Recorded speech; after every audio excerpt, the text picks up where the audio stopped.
Foi numa tarde seca, do tipo que racha a terra, lá para os lados do interior de Minas, região de sítios antigos e poços artesianos enterrados há décadas. Chamaram a polícia porque estavam limpando um poço desativado, com a ideia de tentar reativar a água por causa da estiagem. E encontraram o que parecia ser 2 corpos, ou o que sobrou deles. Quando cheguei, a tampa do poço já tinha sido removida. Era de concreto grosso, com um cadeado velho ainda preso na alça de ferro. O cadeado estava tão enferrujado que parecia que ninguém mexia naquilo fazia anos. Os moradores disseram que nunca usaram aquele poço, que ele já estava lacrado quando compraram o sítio. Descemos com equipamento, bomba de sucção, iluminação, tudo do jeito certo. Lá no fundo, cerca de 12 metros, estavam eles. 2 esqueletos, abraçados. Sim, abraçados. O braço direito de um em volta do pescoço do outro. A cabeça de um encostada no ombro do segundo. A roupa, ou o que sobrou dela, ainda cobria parte das pernas, do tórax, um jeans desbotado, um vestido com estampas quase apagadas e um anel. Um anel de noivado ainda preso no osso do dedo. Na hora, a sensação foi de que eu estava vendo algo que não era para ser visto. Não por mim, pelo menos, mas foi só quando subimos os corpos e começamos a documentação forense que o caso realmente começou a pesar. A análise preliminar já indicava uma coisa estranha. Não havia fraturas típicas de queda livre. Os 2 estavam em posição estável, de lado, um contra o outro. E o laudo depois confirmou: morte por asfixia, lenta, compatível com privação de oxigênio em ambiente fechado. O tipo de morte que não grita, não sangra, não deixa marca, só tempo. A identificação veio mais rápida do que a gente esperava. A arcada dentária de um deles bateu com um desaparecimento antigo. Carla Beatriz Gomes, 19 anos. O outro, comparado com o material genético da família, era Lucas Azevedo de Lima, 21 anos. Um casal. Sumidos desde 2014, depois de irem juntos a um aniversário na cidade vizinha. Lembro que na época isso deu um pequeno escândalo local. Fizeram buscas, helicóptero, polícia na estrada. O carro deles foi achado dias depois numa rua deserta, portas trancadas, nada revirado. Sem marcas de arrastão, sem vestígio de briga, sem bilhete, sem carta. As investigações de então sugeriram fuga ou sequestro, mas sem pista, sem testemunha, sem corpo, o caso esfriou. A gente achou um celular no fundo do poço, todo corroído, um chip partido no meio. Dentro da mochila dela, uma coisa que ninguém esperava. Um frasco de vidro bem vedado, com o que parecia ser um caderno pequeno dobrado. Estava seco, milagrosamente seco. E ali dentro, as páginas de um diário que mudou completamente a rota da investigação. As primeiras anotações eram comuns, quase adolescentes. Reclamações da mãe, saudade da escola, coisas do tipo. Mas o tom muda. Começa a falar do pai do Lucas, um fazendeiro conhecido na região, homem de dinheiro e reputação. Ela dizia que ele não aceitava o namoro dos 2 por motivos óbvios. A diferença de classe, segundo ela, que era perigoso. Em uma das páginas, ela escrevia: ele me disse que prefere ver o filho morto do que casado comigo. A última frase, escrita com uma letra trêmula e um borrão de caneta, ficou marcada na minha cabeça até hoje. Se não podemos viver juntos, ninguém vai nos separar. Fiquei olhando aquilo por longos minutos. O silêncio do poço ainda estava dentro de mim. Depois que o diário veio à tona, a Polícia Civil reabriu o caso como homicídio. Foi aí que o passado começou a se mexer. O pai do Lucas já tinha morrido fazia uns anos. Ataque cardíaco fulminante em casa, dormindo. Mas ainda havia gente viva que tinha trabalhado na fazenda dele, que conhecia a rotina daquela família e que lembrava de como as coisas funcionavam por lá. Um deles era o capataz da época, um homem já bem velho, com problemas de saúde. Quando soube da descoberta no poço, pediu para conversar com a polícia. Eu estava presente quando ele falou. Foi num quartinho pequeno da casa dele, onde mal dava para respirar de tanto remédio e lençol velho. Ele estava sentado numa cadeira de balanço, a voz fraca, mas firme. Não chorou, também não tentou se justificar. Disse que na noite do sumiço, o patrão mandou ele levar o Lucas até o sítio vizinho, onde a Carla esperava escondida. Era para ser um encontro rápido, uma despedida, segundo ele. O pai do garoto queria que o filho visse com os próprios olhos o tipo de vida que estava escolhendo e que aquilo servisse de lição. O capataz contou que os dois desceram no poço. Por vontade própria, ele fez questão de dizer para ficarem sozinhos, longe de qualquer vista. Um tipo de refúgio, que o patrão tinha mandado preparar umas madeiras improvisadas lá dentro, como um tipo de degrau seco, para que eles não ficassem direto no lodo. E que, depois que eles entraram, a tampa foi colocada de volta, o cadeado trancado. E pronto. A intenção, segundo ele, não era matar, era pressionar. Fazer os dois ficarem algumas horas ali dentro, repensar a decisão, sentir medo e depois sair com a cabeça mais no lugar. Só que o pai do Lucas teve um infarto naquela madrugada. Morreu dormindo sem contar para ninguém o que tinha feito. O capataz disse que esperou ordens, mas o patrão nunca mais falou do assunto. E ele, com medo de ser responsabilizado, se calou por 10 anos. A gente não teve como comprovar tudo aquilo com exatidão, mas os indícios batiam. A tampa do poço estava intacta. O cadeado, velho, sem sinais de corte. E nenhum dos dois esqueletos mostrava sinais de trauma, de briga, de tentativa de escalada. Eles não sabiam que ninguém ia voltar. Eles só esperaram, até parar de respirar. O mais cruel é imaginar o tempo que levaram para entender que não iam sair dali. O capataz disse que depois de uns 3 dias, ele teve um pressentimento de que algo estava errado. Mas quando foi até o sítio, o cadeado ainda estava no lugar. E ele não teve coragem de abrir. A coletiva de imprensa foi discreta, mas pesada. O diário foi exibido. A frase final da Carla, aquela que ela escreveu achando que talvez alguém fosse ler um dia, foi projetada na parede da delegacia. Se não podemos viver juntos, ninguém vai nos separar. A cidade ficou em choque. Não só pela tragédia em si, mas pelo que aquilo dizia sobre todo mundo que viveu em volta desse silêncio. Os vizinhos que desconfiavam, mas nunca falaram. Os empregados que ouviram boatos e preferiram calar. Os próprios pais da Carla, que chegaram a pensar que a filha tinha fugido por escolha. Depois disso, fizeram uma pequena cerimônia simbólica no sítio. O poço foi fechado de novo, mas dessa vez com uma placa. Só um nome duplo, Lucas e Carla. E uma data, 2014. O capataz morreu menos de 1 mês depois. Infecção respiratória. Deixou uma carta com a neta, pedindo desculpas por não ter tido coragem. Eu fechei o relatório final com tudo que conseguimos reunir. Mas não foi fácil, porque não era só uma perícia. Era uma história inteira que ficou ali, num buraco de concreto, abafada por uma tampa e por um cadeado velho. E por um orgulho que matou sem encostar a mão. Às vezes, quando me perguntam qual foi o caso mais difícil que eu já vi, eu não falo de corpos dilacerados ou cenas de crime cheias de sangue. Eu penso nos dois ali, sentados, abraçados, esperando ajuda que nunca veio. E só respondo: tem casos que a gente não desenterra só com corda. Precisa arrancar da consciência.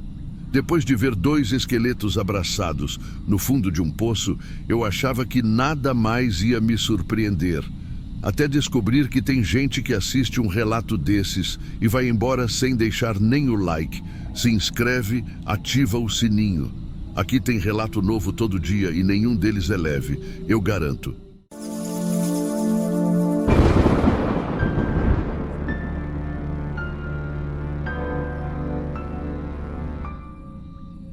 Um deslizamento de terra na altura do quilômetro 38 da estrada 21 bloqueou meia pista no sentido norte. Chovia havia dias e o barranco que margeava a rodovia já mostrava sinais de sedimento. Mas ninguém esperava que o deslizamento revelasse mais do que solo e pedra. Eu fui chamado por volta das 7 da manhã. O chamado não era urgente. A princípio, tratava-se apenas de restos humanos expostos pela erosão. Situação comum em áreas onde antigas valas comuns ou sepultamentos informais são atingidos por obras ou chuvas fortes. Mas, ao chegar, a primeira coisa que me chamou a atenção foi a forma como os ossos estavam organizados. Não era uma ossada, era um conjunto de ossadas, e todas pareciam ter sido empilhadas verticalmente, embora o terreno não mostrasse sinais de escavação ou interferência humana. O local era um trecho de encosta lateral, com cerca de 4 metros de altura e vegetação densa. O barro escorreu, como acontece em qualquer barranco mal drenado, e o que apareceu embaixo foi um emaranhado de ossos pálidos, secos, entre raízes expostas. Um fêmur inteiro apontava para fora, como se tivesse sido cuidadosamente colocado ali. Fotografamos tudo. A polícia científica chegou 2 horas depois com suporte de coleta. Ao todo, foram encontradas 9 ossadas parciais e 2 completas, em diferentes níveis de profundidade. Mas foi quando a equipe de análise preliminar começou a fazer o mapeamento geológico da encosta que o caso começou a sair do controle. As camadas de solo, que costumam seguir uma lógica natural, mais profundas significam mais antigas, não batiam com o tempo estimado dos corpos. Um dos esqueletos com sinais de calcificação avançada estava numa camada superficial. Outro, com ossos ainda preservando o tecido orgânico residual, estava 3 metros abaixo. Levamos tudo ao laboratório forense da capital. O prazo era apertado, mas conseguimos os primeiros laudos em menos de 1 semana. A ossada mais recente, identificada por tecido ligamentar ainda aderido às articulações, pertencia a uma mulher de 28 anos, desaparecida em 2007, na cidade de Pilar do Sul. A mais antiga, enterrada apenas 1 metro acima dela, era de um homem de meia idade, desaparecido em 1963, em um distrito de Marília. Não havia vestígio de que os corpos tivessem sido transportados juntos, nenhuma alteração de solo ao redor, nenhuma marca de compactação, ferramenta ou embalo. Era como se a terra tivesse engolido essas pessoas em décadas diferentes, mas as devolvido ao mesmo tempo. A hipótese de um cemitério clandestino foi descartada já no 2º dia. Não havia padronização nas posições dos corpos, nem marcas de caixões, roupas ou objetos pessoais. Nenhuma evidência ritualística. Nenhuma coincidência geográfica entre as vítimas. Cidades diferentes, anos diferentes, circunstâncias distintas, mas todas elas foram dadas como desaparecidas. Nenhuma foi enterrada oficialmente e nenhuma jamais foi encontrada, até agora. Nas entrevistas que dei como perito, tentei manter o tom técnico. Falei em movimentação de massa, em possível arraste de material antigo por deslizamentos anteriores. Até cogitei um raro fenômeno de depósito fluvial, que com o tempo pode deslocar ossadas sem danificar. Mas nem mesmo esses argumentos sustentavam a lógica do que vimos ali. Um dente canino extraído de um dos esqueletos foi enviado para datação com carbono 14. O laudo foi conclusivo, morte por volta de 1974. A arcada dentária estava intacta, sem sinais de deslocamento, o que descarta completamente a hipótese de ter sido arrastado de outro lugar. Enquanto a imprensa especulava sobre um cemitério fantasma, eu revisava os dados, tentando achar alguma coerência. Por que os ossos de desaparecidos de épocas tão diferentes estavam juntos? Por que em camadas invertidas? Por que nenhum deles parecia ter sido movido ou perturbado, mesmo depois de décadas? Um colega geólogo veio até mim dias depois com as análises do solo. Disse que a compactação natural indicava que aquela terra estava estável havia pelo menos 20 anos. mas o osso que encontramos no fundo? Bem, esse não deveria estar ali. Ele não tinha mais de 10 anos. Fizemos um mapeamento completo do entorno. Nada. Nenhum outro vestígio humano. Nenhuma cova. Nenhuma trilha. Nenhum sinal de que aquelas pessoas tivessem sido levadas até ali por alguém. Era como se o próprio chão tivesse engolido gente ao longo do tempo. E só agora, decidido cuspir tudo de uma vez. A estrada 21 passou a ser monitorada. Um trecho de 300 metros foi interditado por precaução. E algumas famílias procuraram a polícia para tentar identificar restos de parentes desaparecidos. O que eu não esperava era o que vinha na segunda leva de análises. Os segundos laudos ficaram prontos na semana seguinte. A princípio, imaginei que viriam apenas com confirmações das datas estimadas, algo que nos ajudaria a montar a cronologia dos desaparecimentos. Mas não foi isso que aconteceu. O laboratório cruzou os dados de 4 ossadas com informações de DNA de familiares que já estavam no Banco Nacional de Desaparecidos. A primeira correspondência me tirou o ar.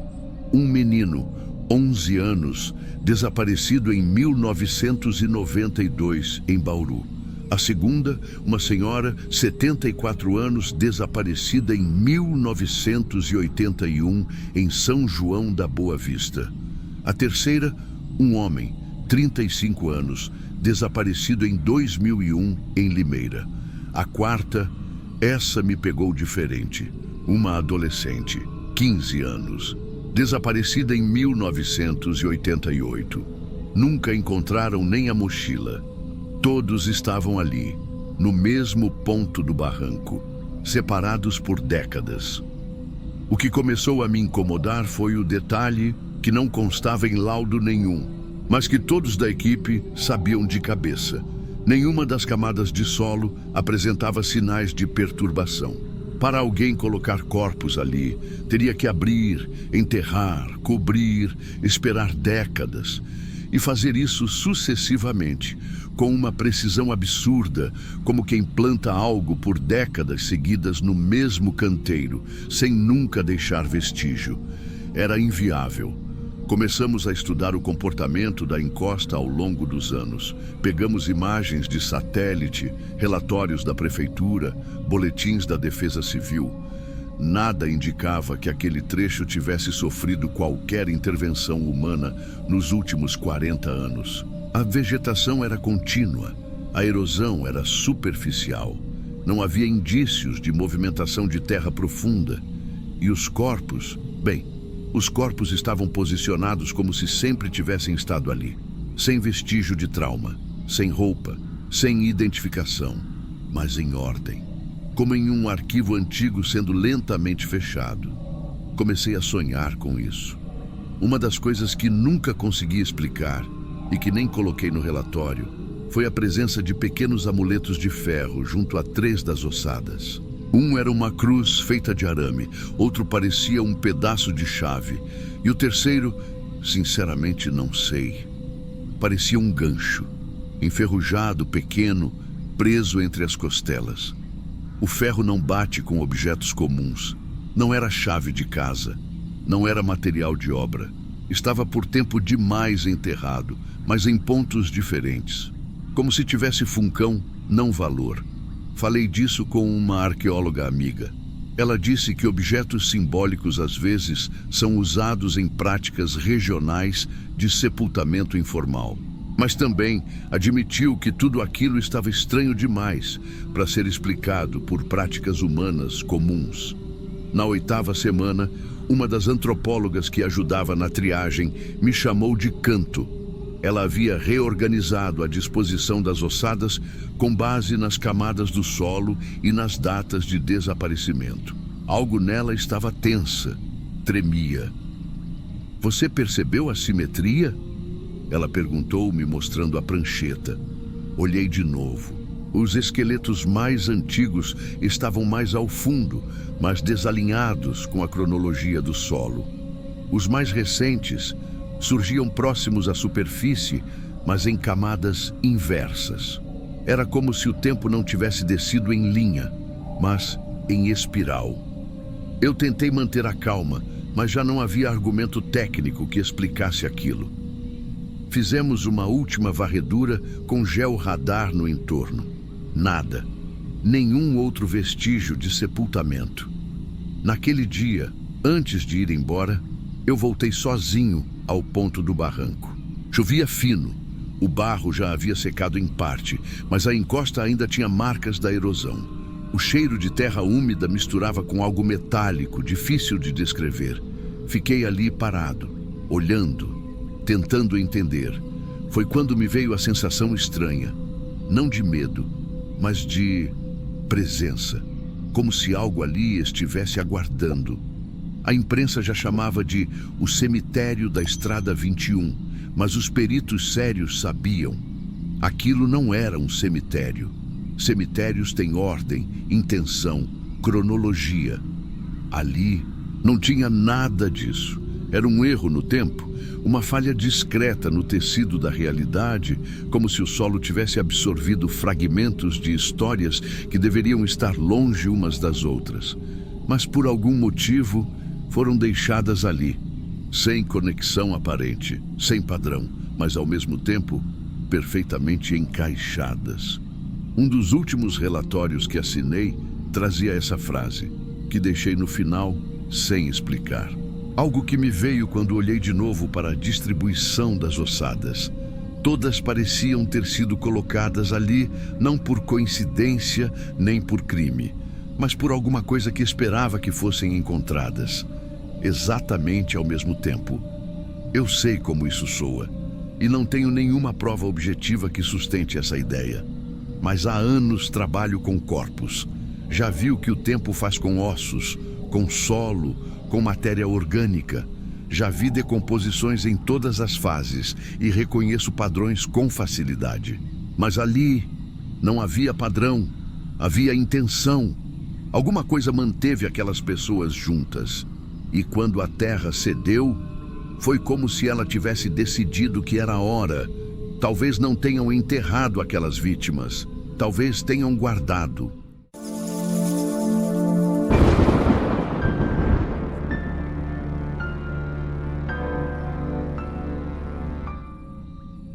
Se tem uma coisa que não dá para ensinar em curso nenhum, é quando o lugar mente para todo mundo, menos para você. O caso foi em Campinas, Zona Leste, numa daquelas vilas onde as casas parecem iguais, os portões são baixos e todo mundo se conhece, pelo menos de vista. Eu fui chamada numa quarta-feira de manhã. Era para dar apoio técnico num boletim de desaparecimento que tinha virado investigação criminal. A vítima, homem de 39 anos, morava sozinho. Sumiu fazia 4 dias. Nenhum sinal de luta. Celular desligado, nada nos bancos, nada na casa. Só a sensação incômoda de que algo ali estava errado. Não era a primeira vez que eu entrava numa cena assim, mas tem coisa que foge do padrão. A equipe já tinha passado por lá, fizeram o levantamento fotográfico, colhidas de digitais. Aparentemente tudo limpo. Não tinha uma gota de sangue, nada fora do lugar, nem móvel arrastado, nem sinal de arrombamento. O delegado só queria que eu passasse o olho técnico para ver se valia acionar luminol. Mas foi só eu cruzar a porta da cozinha que parei, na mesma hora. E olhei para a parede do fundo. Não tinha nada ali, nenhuma rachadura, nenhuma mancha. Reboco recente, mas bem feito.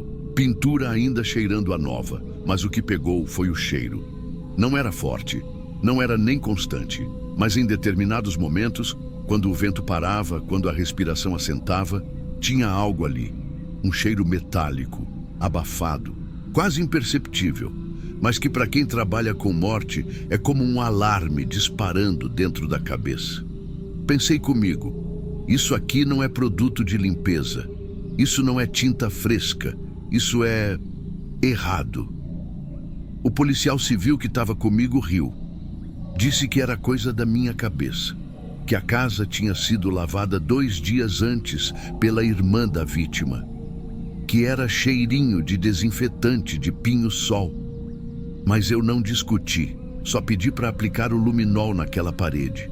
Fizemos a pulverização. Luz apagada, câmera pronta, nada, nem vestígio de hemoglobina, nem respingo, nem migalha de evidência. E mesmo assim, eu olhava para aquela parede como se ela estivesse olhando de volta. Voltei para o carro com aquela sensação de quem está errada, mas sabe que está certa. Dei entrada no relatório com observações técnicas, citei o cheiro, o reboco recente, a ausência de marcas. Fui clara. Não havia indício pericial detectável, mas havia estranheza sensorial. E recomendei reanálise futura, se algo novo surgisse. Na prática, ninguém leva isso a sério. Perita dizendo que sentiu cheiro, sem prova, sem foto, sem amostra. Fica parecendo palpite, intuição. E intuição não entra em inquérito. 2 dias depois, recebo ligação do delegado. Tinha novidade. Encontraram o cara? Encontraram parte dele. Congelou meu sangue. Voltei para a mesma casa, mesmo quintal, mesmo portão baixo. Mas agora, a parede do fundo da cozinha estava aberta, literalmente. Durante uma reentrevista com os vizinhos, um policial militar desconfiou do pedreiro da casa ao lado. Sujeito calado, prestativo demais. Tinha feito um serviço de reforma ali 1 mês antes, a pedido do próprio morador desaparecido. Ninguém sabia direito o que foi feito. Após algumas inconsistências no depoimento, conseguiram mandado para abrir a parede. O reboco cedia fácil demais. O interior, oco. E lá dentro, compactado entre a argamassa e a alvenaria antiga, estavam ossos. Não o corpo inteiro, só parte. Ossos longos, costelas, pedaços do que um dia foi um homem. Estavam secos, sem tecido, sem cheiro. Secos demais para 4 dias. O laudo ainda ia demorar, mas o que chocou mesmo foi o estado do reboco. Estava liso, seco, como se tivesse sido feito semanas antes. Só que eu juro, 3 dias antes, ele ainda parecia fresco. Brilhava com verniz, cheirava a cal nova, cheirava ao que não devia mais cheirar. Fiquei em silêncio enquanto os peritos do local faziam a extração. Um deles se virou e perguntou como eu sabia. Respondi só com um encolher de ombros. Nem eu sabia, não de um jeito que desse para explicar em voz alta. O pedreiro foi preso no dia seguinte. Depois de horas negando, acabou confessando. Disse que discutiu com a vítima por causa de dinheiro. Um empurrão, um golpe com o cabo de enxada e o sujeito morreu. Sem testemunhas, sem som. Era madrugada. No dia seguinte, ele simplesmente abriu a parede da própria reforma e enterrou o corpo ali.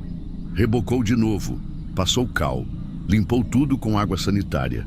Foi ele quem chamou a irmã da vítima e sugeriu ligar para a polícia, quando ela notou o sumiço. Frieza absoluta. Mas o mais perturbador veio depois. O laudo preliminar chegou na segunda-feira seguinte. A ossada tinha mesmo características compatíveis com a vítima desaparecida. Altura, idade estimada, pequenas fraturas antigas nos braços, que batiam com um acidente que ele teve anos antes. Mas foi a análise química que bagunçou tudo. O reator de cromatografia gasosa mostrou que não havia mais sangue fresco na parede, nem nos ossos, nem em vestígios. Nada. Os tecidos haviam se degradado rápido demais. Segundo os peritos de laboratório, era impossível aquele local estar exalando qualquer tipo de odor metálico. Depois de tantos dias, sem tecido mole, sem umidade, sem infiltração, não tem como haver cheiro algum. Só que eu senti. E isso virou um incômodo, não só para mim. A delegada do caso, que até então tratava tudo como mais um desaparecimento com desfecho trágico, chamou para conversar. Queria entender o que me fez desconfiar daquela parede, mesmo com luminol negativo, com tudo parecendo limpo. Eu tentei explicar. Usei termos técnicos. Falei sobre o que a gente chama informalmente de olfato de cena. Um tipo de percepção que quem trabalha há anos com cadáver acaba desenvolvendo. Um cheiro seco, mas ácido. Algo que lembra metal oxidado com carne crua. E ao mesmo tempo não lembra nada específico. É como se o corpo deixasse uma assinatura no ambiente. Invisível, intangível, mas presente.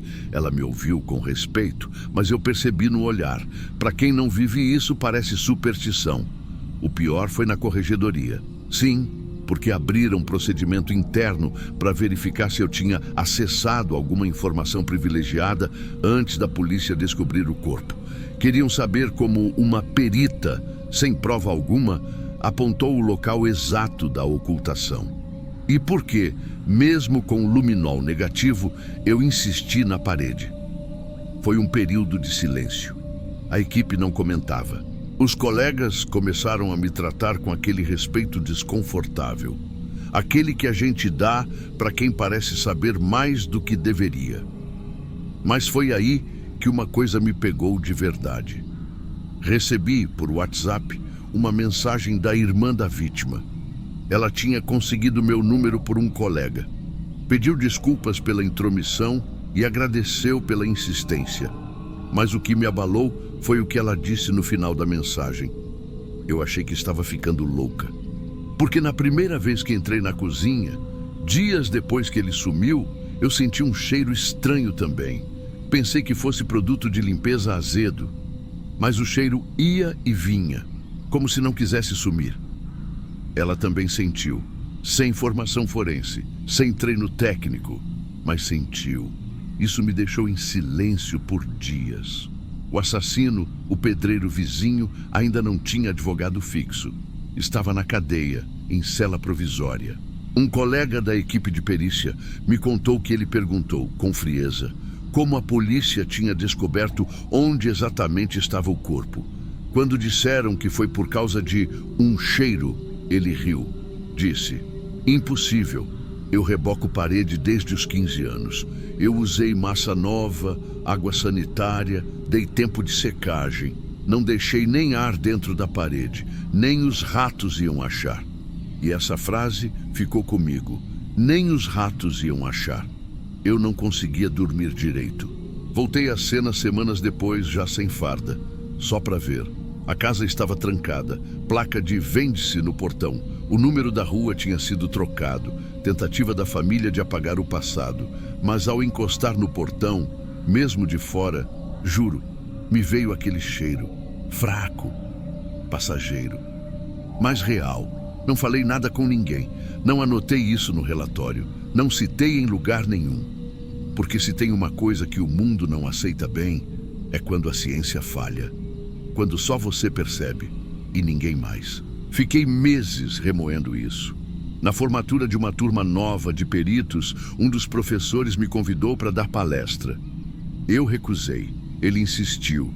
Disse que os alunos queriam ouvir o caso da parede que cheirava sem ter cheiro. Fui.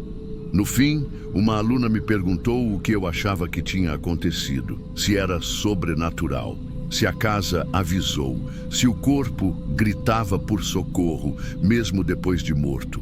Eu respirei fundo e disse a única coisa que fazia sentido. Eu acho que quando a gente trabalha com morte por muito tempo, a gente aprende a ouvir o que os olhos não veem. O nariz sente o que o laudo nega. O corpo da vítima pode até estar escondido, mas ele sabe que está sendo procurado. E às vezes ele responde. Não era para soar bonito, nem para dar efeito. Era só o que eu sentia. Até hoje, toda vez que entro numa casa em silêncio, eu paro na porta e inspiro fundo. Não porque quero encontrar algo, mas porque, às vezes, é o lugar que quer ser encontrado.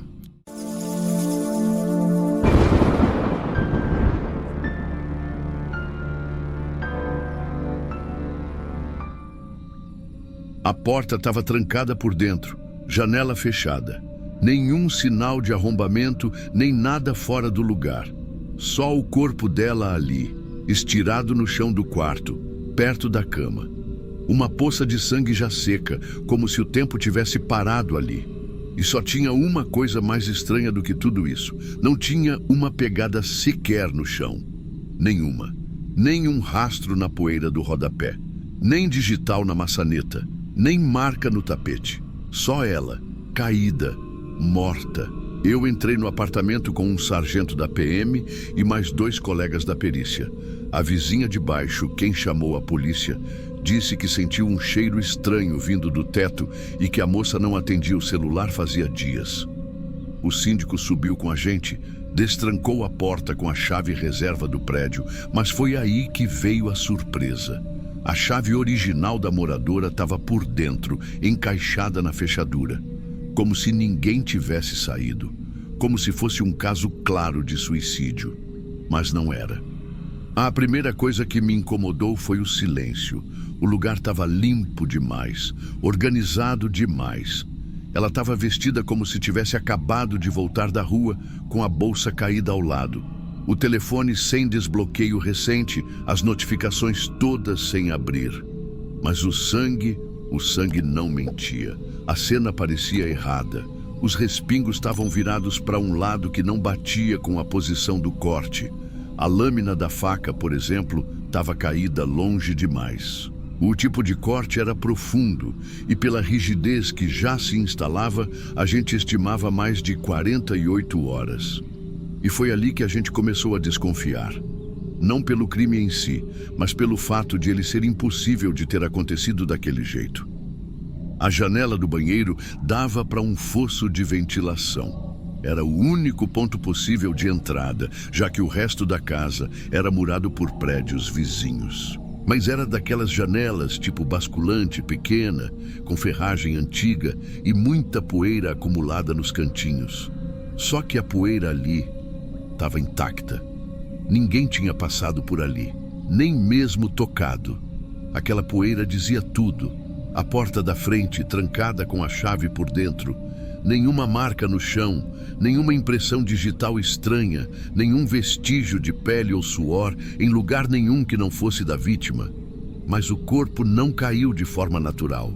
E a posição dos braços e das pernas estava mais para alguém que foi colocado ali, não que caiu. Naquele dia, a gente voltou para a base mais calado que o normal. O laudo ia demorar, mas a gente já sabia. Não fazia sentido. O apartamento não tinha câmera, o corredor também não. O interfone não registrava chamadas. Era como se ela tivesse se matado, mas sem deixar nenhum indício de motivação, nem bilhete, nem crise aparente. Só que tem uma coisa que aprendi nesses anos todos. Se não tem pegadas é porque alguém limpou, e se limpou é porque teve motivo para esconder. A reviravolta só veio dias depois, e começou por um detalhe que ninguém tinha notado até então. A gente só conseguiu avançar porque um dos meninos da equipe resolveu desmontar o trilho da cortina do banheiro para procurar marcas de ferrugem. Parecia exagero. Mas foi ali, na beiradinha do trilho, quase preso na dobra do tecido, que ele achou uma linha transparente, um pedaço de fio de nylon enrolado no suporte. Parecia linha de pesca, daquelas bem finas. Não chamava a atenção, mas tinha um detalhe estranho.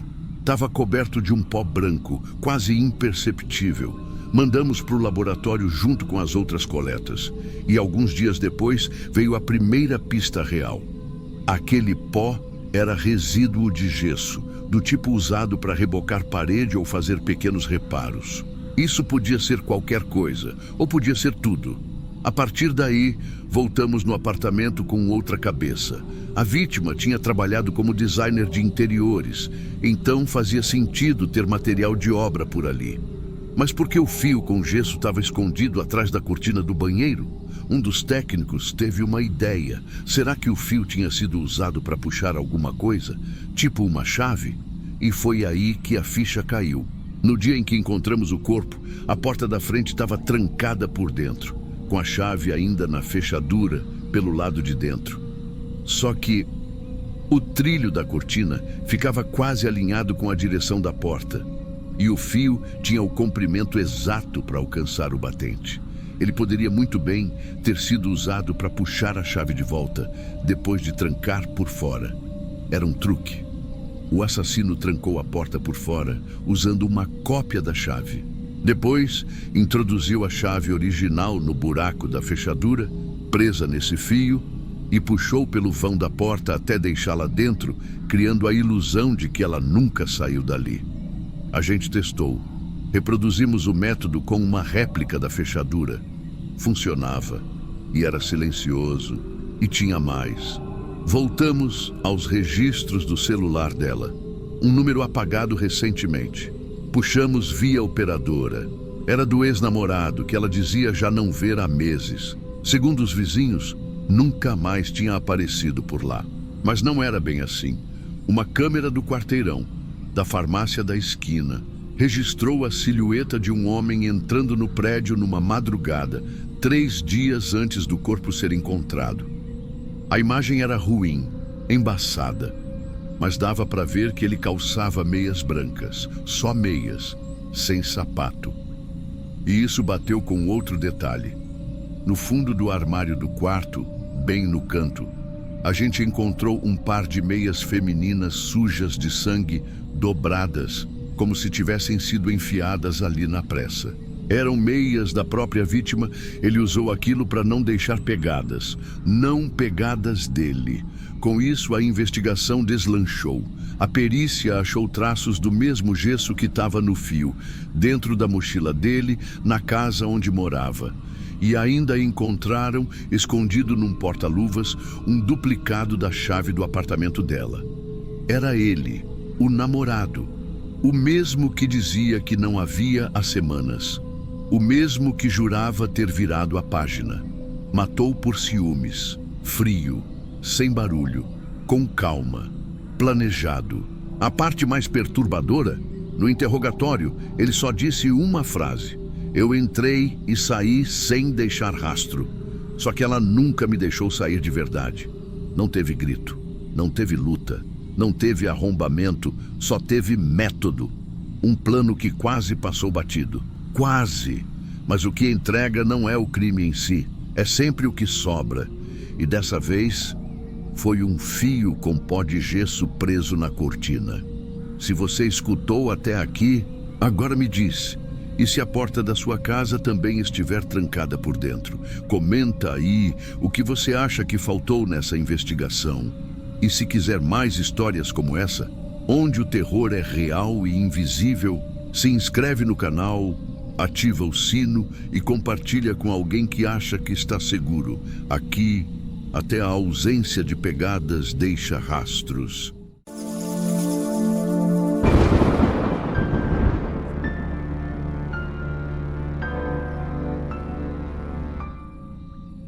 Eu já vi de tudo nesses 24 anos, atendendo ocorrência em rodovia. Corpo retorcido debaixo de carreta, criança jogada no mato depois de atropelamento, gente que morre com o olhar aberto, como se estivesse perguntando por quê. Mas nunca, nunca eu passei por algo como aquilo.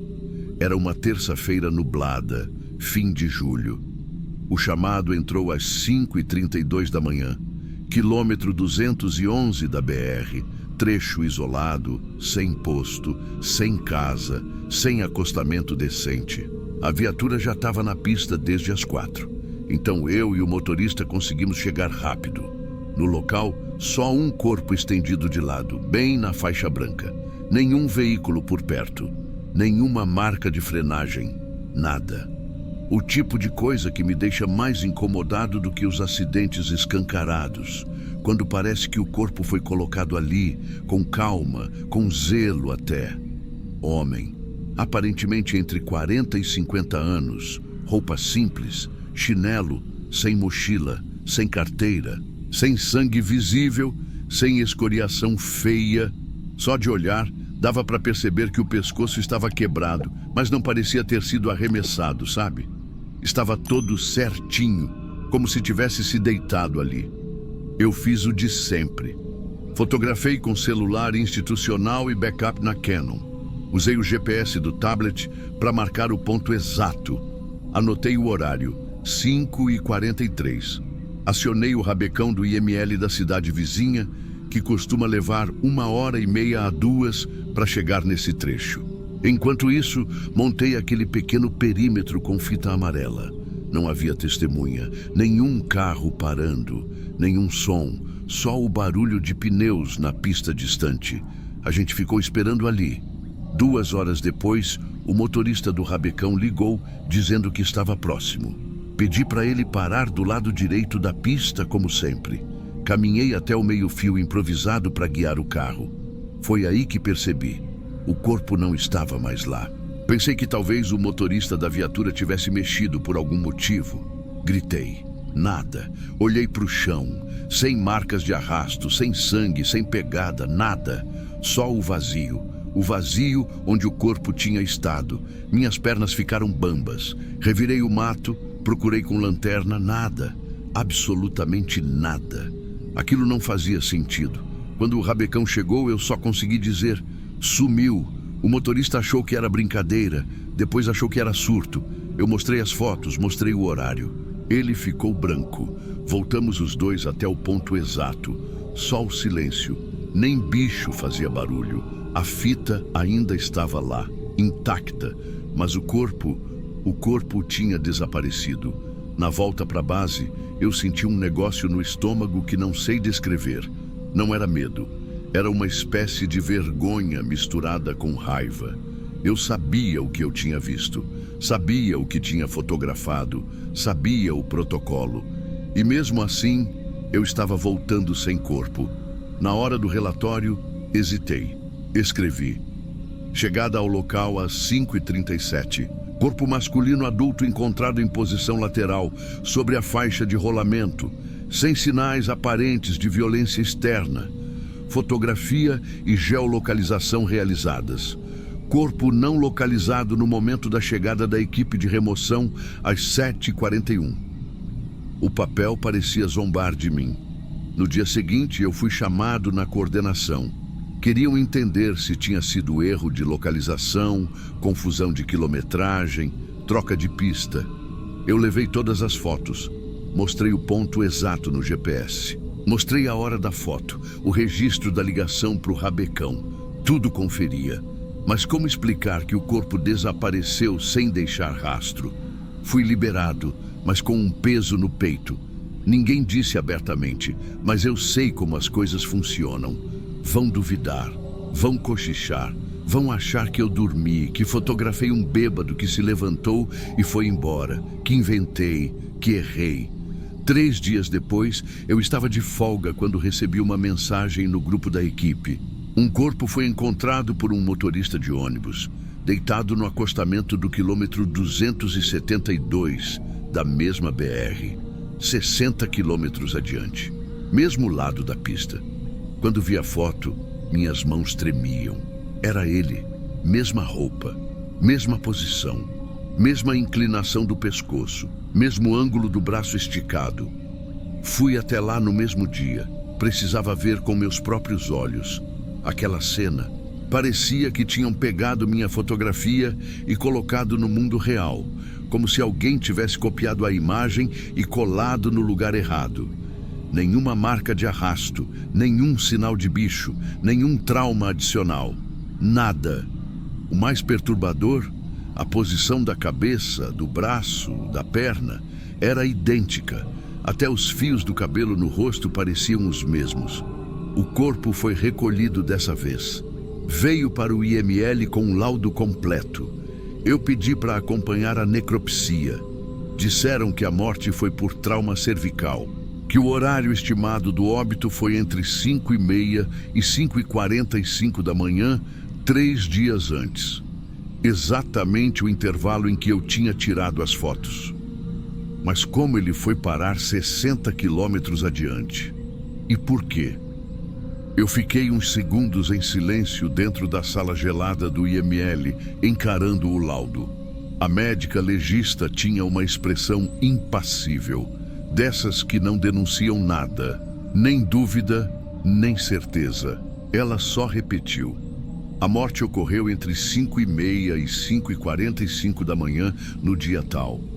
Não há sinais de movimentação post-mortem, nenhum deslocamento. Aquela última frase ficou martelando na minha cabeça. Nenhum deslocamento, mas eu vi o corpo. Eu documentei o corpo, naquela manhã, naquele quilômetro. Eu fotografei. E mesmo assim, agora ele estava 60 quilômetros adiante, como se tivesse morrido ali, no ponto novo. Voltei para casa naquele dia com um nó na garganta. Eu sabia que se falasse isso em voz alta, seria motivo de piada ou pareceria algum tipo de colapso mental. Então guardei. Mas a história não ficou guardada. 2 dias depois, recebi notificação. Meu relatório tinha sido formalmente contestado. A promotoria queria esclarecimentos sobre o desaparecimento do corpo no local inicial. Segundo eles, havia inconsistência grave entre a documentação fotográfica e a realidade posterior do cadáver. E o pior, insinuavam que o erro poderia comprometer a cadeia de custódia do caso. Era como se eu tivesse falhado com o morto, como se eu tivesse deixado ele escapar, como se fosse responsabilidade minha que ele tivesse voltado em outro lugar. Passei a noite relendo cada linha do meu relatório, conferi hora por hora, verifiquei os metadados das fotos. Tudo batia. Eu segui o protocolo. Eu fiz o que deveria ter feito, mas não consegui dormir, porque no fundo eu sabia que nada explicava aquilo. Alguns dias depois, fui convocado para audiência técnica. Fui tratado com educação, mas com aquele tom velado de desconfiança. Fizeram perguntas simples, mas todas carregadas de julgamento. Tem certeza de que o corpo estava ali? O senhor pode ter confundido o local? Há possibilidade de que tenha sido um indivíduo vivo que apenas parecia morto? O senhor documentou a temperatura corporal? O senhor verificou os sinais vitais? E se o senhor exagerou a situação? Eu quis gritar. Eu quis levantar da cadeira e mostrar cada imagem, cada coordenada, cada maldito minuto que fiquei parado ao lado daquele corpo, esperando o rabecão que nunca viu nada. Mas não adiantava. Fui liberado. E fiquei esperando a decisão sobre meu relatório. Nada foi anulado oficialmente, mas a expressão no rosto do procurador era suficiente para entender que, dali em diante, o que quer que eu escrevesse ia ser lido com mais cautela. Como se agora eu tivesse um asterisco invisível do lado do meu nome. Passei semanas revivendo aquela manhã. Revi as fotos, revi o trecho da BR no Google Maps. Tentei simular como alguém poderia ter pegado o corpo sem deixar marca. Um drone, uma corda, uma grua silenciosa. Mas por que fariam isso? Quem teria acesso àquelas coordenadas? Por que recolocar o corpo exatamente do mesmo jeito? A única coisa que eu sabia era que o morto tinha morrido onde eu estava. O laudo confirmava isso. Eu tinha registrado isso. O horário estava gravado. E tudo indicava que aquele ponto inicial era o verdadeiro local da morte. Mas, então, como explicar o reaparecimento? Conversei com um colega da perícia antiga aposentado. Um cara que já tinha visto muito mais coisa que eu. Contei a história sem dar muitos detalhes. E ele só disse: tem corpos que não aceitam ser recolhidos. Corpos que querem contar alguma coisa, mas não do jeito que a gente entende. Às vezes, eles voltam para o lugar errado, só para a gente saber que tem coisa errada em outro lugar. Aquilo me arrepiou. E pior, ele não falou como quem acredita no sobrenatural. Falou como quem já viu isso antes. Como quem não tenta entender, só aceita. Nos meses seguintes, o caso do homem continuou sem solução. Sem identidade, sem família, nenhum registro nos bancos de dados, nenhuma impressão compatível, nenhuma queixa de desaparecido, nenhum sinal de quem ele era. Ele foi enterrado como indigente. E eu sigo com aquele dia preso dentro de mim. Nunca mais atendi uma ocorrência igual. Nunca mais vi um corpo desaparecer.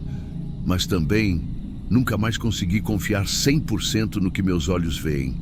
Porque aquela manhã que parecia igual a todas as outras virou um ponto fora da curva na minha vida. Um ponto silencioso. Um ponto que ninguém consegue explicar. Às vezes, quando estou voltando para casa sozinho de madrugada, Imagino aquele homem de novo, deitado no acostamento, olhos fechados, corpo quieto, como se tivesse sido deixado com cuidado. E me pergunto, se ele não foi levado por ninguém, então como ele chegou lá? E pior ainda, será que era mesmo ele? Ou alguma coisa que só parecia com ele?